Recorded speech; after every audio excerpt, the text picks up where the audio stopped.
पूजा पाठ से लेकर हवन अनुष्ठान जैसे तमाम धार्मिक कार्यों में गंगा नदी के जल का इस्तेमाल होता है। गंगा जल सालों साल खराब नहीं होता। गंगा जल सालों साल रखा रहता है और न तो इसमें से बदबू आती है और ना ही कभी इसमें कीड़ा पड़ता है।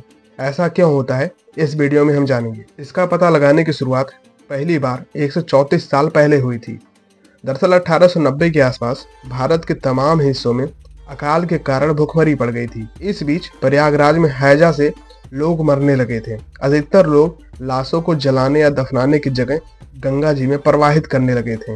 मतलब जब गंगा नदी के आसपास भूखमरी पड़ी तो लोग लाशों को जलाने और दफनाने के बजाय गंगा जी में ही प्रवाहित करने लगे। उस वक्त ब्रिटेन के चर्चित वैज्ञानिक और बैक्टीरियोलॉजिस्ट अर्नेस्ट हैंकिन गंगा जल पर रिसर्च कर रहे थे, जो यह देखकर दंग रह गए। हैजा से मरने वाले लोगों की लाश बहाने के बावजूद इस नदी का जल इस्तेमाल करने वाले दूसरे लोगों को कोई नुकसान नहीं हो रहा है।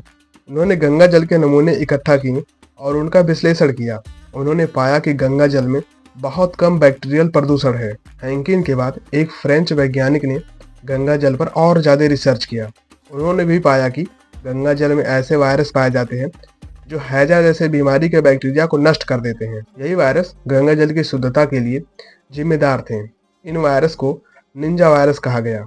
गंगा जल में और भी कई तरह के वायरस पाए जाते हैं जो बीमारी पैदा करने वाले बैक्टीरिया से लड़ते हैं। इन्हीं वायरस के चलते गंगा जल में कभी बदबू नहीं आती और कभी इसमें कीड़े नहीं पड़ते। गंगा जल में करीब 1000 तरह के बैक्टीरियोफेज पाए जाते हैं, जो बैक्टीरिया को नष्ट करने वाले वायरस होते हैं।